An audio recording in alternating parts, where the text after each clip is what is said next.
She's 60, yet nothing about her movement looks fragile or slowed down. The reason isn't long workouts or extreme training. It's a Japanese exercise practice that takes just 10 minutes a day. That's the part that shouldn't work. 10 minutes isn't supposed to change how a body ages. So why does it? That question points to a mistake many people make about aging well. Most believe progress comes from harder effort, longer sessions, or pushing through discomfort. But in Japan, where age shows up differently in how people move, the approach goes in the opposite direction. The focus isn't on doing more, it's on doing a small amount every day without strain. 10 minutes. That's the magic number. Just 10 minutes of specific movement performed at the same time each day in the same order without variation. The science behind this approach is solid, and the results speak for themselves. The human body adapts to whatever you ask of it regularly. If you sit all day, it gets better at sitting. If you move your joints gently for 10 minutes every morning, it gets better at maintaining youthful movement patterns. Your body doesn't care about occasional heroic efforts. It cares about consistency. Why exactly 10 minutes? There's a psychological component that matters just as much as the physical one.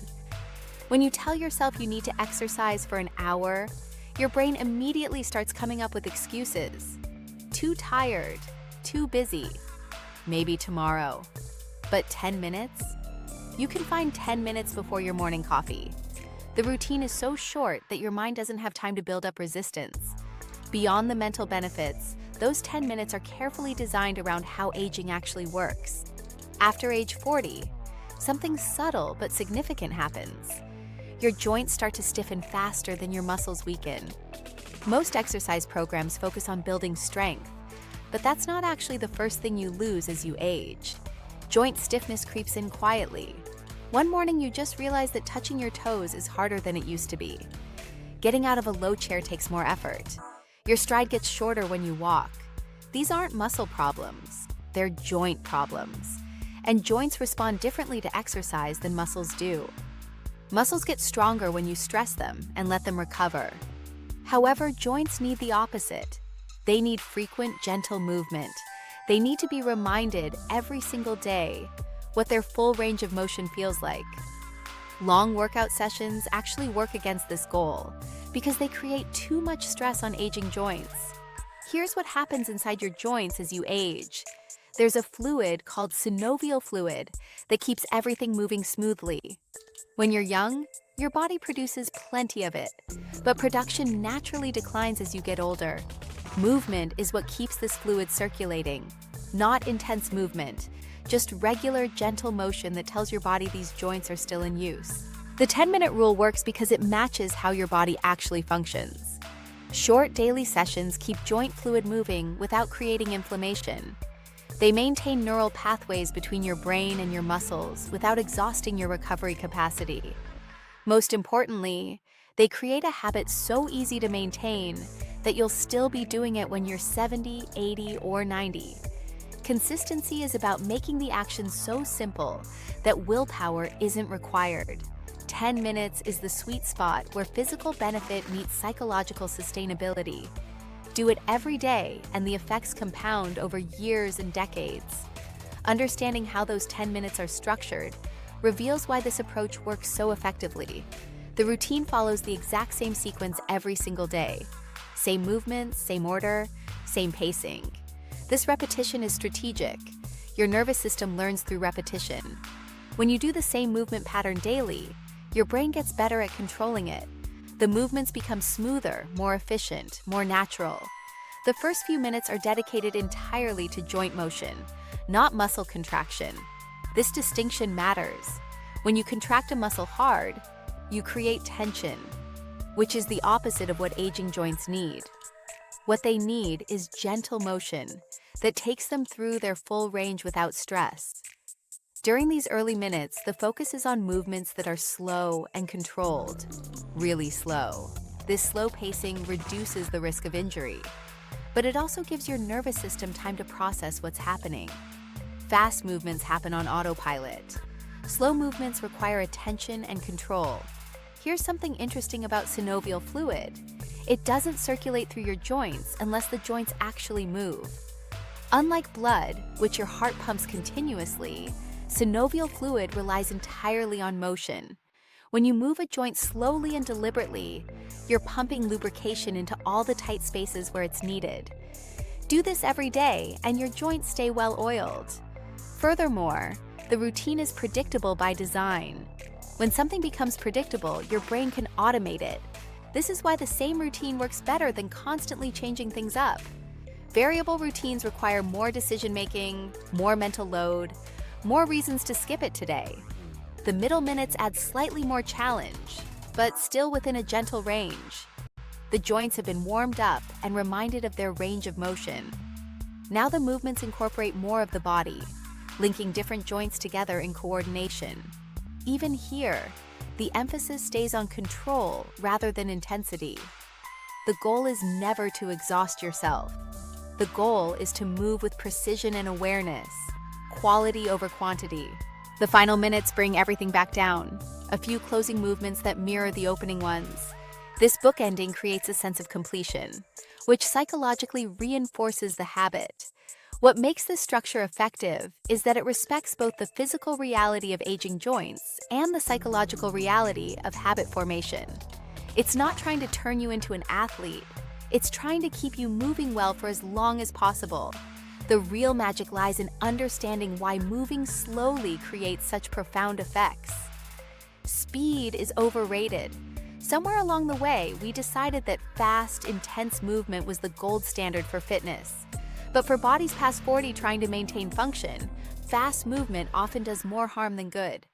Here's what actually happens as you age.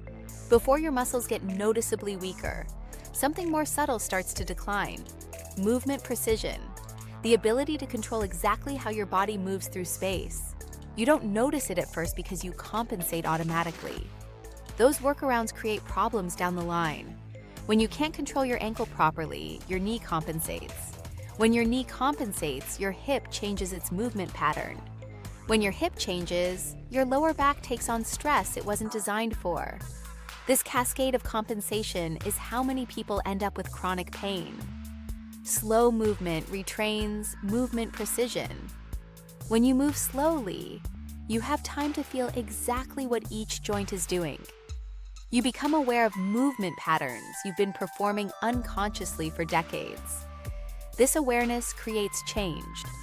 Once you slow down enough to actually pay attention, your nervous system can start making adjustments. This is how communication between your nerves and muscles improves, not through force, but through attention. There's a specific reason why controlled movement restores range of motion more safely than stretching. When you stretch, you're pulling on tissues and hoping they'll lengthen. Sometimes your nervous system just tightens up defensively. But when you move slowly through a range of motion, actively controlling the movement with your muscles, you're teaching your nervous system that this range is safe. Balance and coordination deserve special attention here. Most people focus on strength because it's measurable and visible, but balance and coordination decline quietly in the background, and you don't realize how much you've lost until you almost fall one day. After 50, balance and coordination decline faster than muscle mass. This is why falls become such a serious risk for older adults. It's not just about weak legs. It's about the complex system that keeps you upright, failing in small ways that accumulate over time. Slow movement provides that maintenance.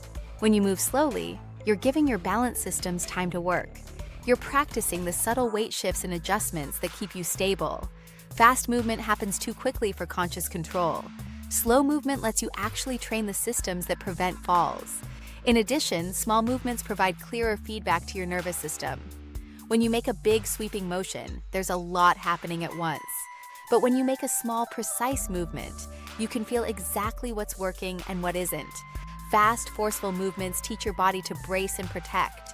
Slow, controlled movements teach it to move with precision and confidence. These principles apply to specific joints that have the greatest impact on how you age. Not all joints are created equal. Some have a bigger impact on how old you look and feel than others. The 10-minute routines target these high-impact joints with precision. Start with the spine. Your spine affects everything: how you breathe, how you balance, how you move your arms and legs. When your spine gets stiff, your whole body changes. Posture collapses forward, breathing becomes shallow, movement becomes cautious and restricted.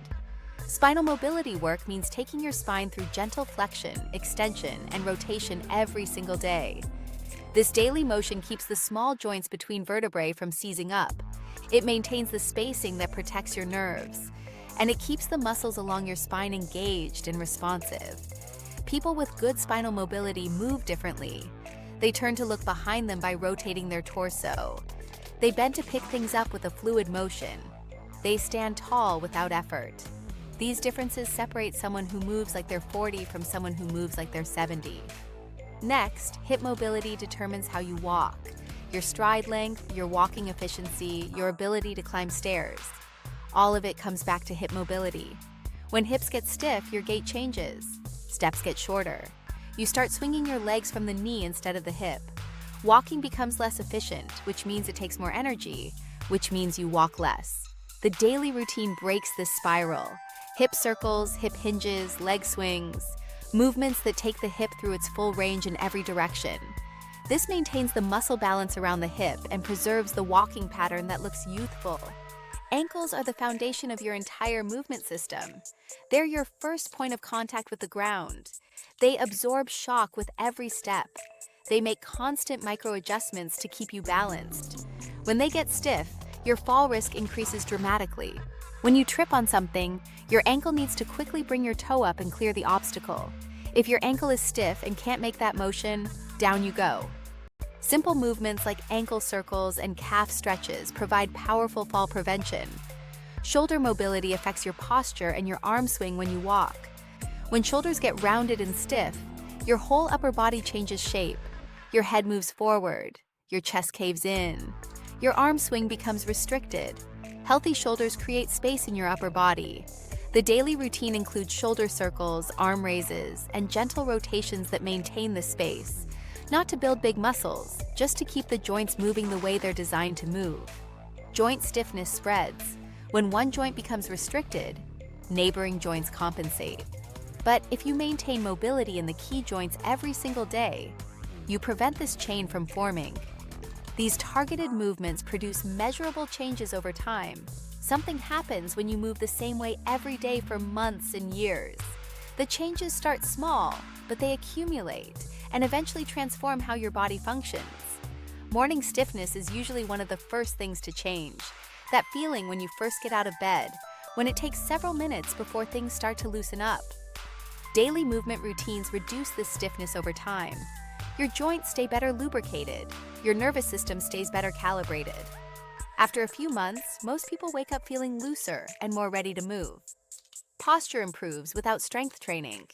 When your spine is mobile, when your hips are mobile, when your shoulders are mobile, your body naturally finds better alignment. Joint mobility lets your skeleton stack properly. Then posture becomes easy instead of exhausting. Walking changes as well. Stride length increases. Foot placement becomes more confident. Arm swing returns. These are the markers of youthful gait. They come back because you maintain the mobility that allows natural walking patterns to emerge. This is where fall risk starts to drop. Falls happen for many reasons, but movement restriction is a major one. When you can't move your ankle properly, you can't adjust to uneven ground. Daily movement work addresses all of these factors gradually over months and years. The research is clear. Consistent, regular movement predicts fall risk better than strength alone. You can have strong legs and still fall if your balance is poor and your joints are stiff. But if you maintain mobility and coordination, even moderate strength is enough to keep you safe. What makes this approach sustainable is that it doesn't create excessive fatigue. You're never exhausted after a session. You just do your 10 minutes and move on with your day. This means you can do it every single day without needing recovery time. Benefits accumulate in ways that aren't always obvious at first. Your balance improves by such small increments that you don't notice until you're walking confidently on icy sidewalks. Your posture improves so gradually that you don't see it until you look at an old photo. This is the magic of consistency, steady, reliable improvement that keeps you functioning well as the years pass. This becomes even more important after 60. Young bodies are forgiving. You can skip exercise for weeks, then jump back in hard, and your body mostly handles it. You can do intense workouts several days in a row without major issues. Basically, youth lets you get away with things. That changes after 60. Recovery time lengthens significantly. What used to take a day or two now takes 4 or 5 days. Your body's repair systems slow down. Inflammation takes longer to resolve. Muscle damage takes longer to heal. This longer recovery time makes long, intense workouts counterproductive. If you need 5 days to recover from a workout, you can only train once or twice a week, and that isn't frequent enough to maintain joint mobility. Your joints need daily attention, not weekly stress. The 10-minute approach respects this reality. Low-stress movement that doesn't require significant recovery. You do your routine in the morning, and by afternoon, you've forgotten about it physically. No lingering soreness, no inflamed joints, just the accumulated benefit of having moved. Inflammation becomes a bigger concern as you age. Your baseline inflammation levels are already higher. Add intense exercise on top of that, and you can tip into chronic inflammation that actually accelerates aging. Short, gentle sessions increase circulation without creating tissue damage. They keep inflammation in check while still providing the stimulus your body needs. Joint protection becomes paramount. Young joints can handle impact. Older joints have thin cartilage and less fluid production. They need protection. High-impact exercise wears them down faster than they can repair. Low-impact, controlled movement maintains them without damage. This is why you see so many older athletes with joint problems. The activity kept them fit, but it also ground down their joints. The Japanese approach prioritizes joint preservation.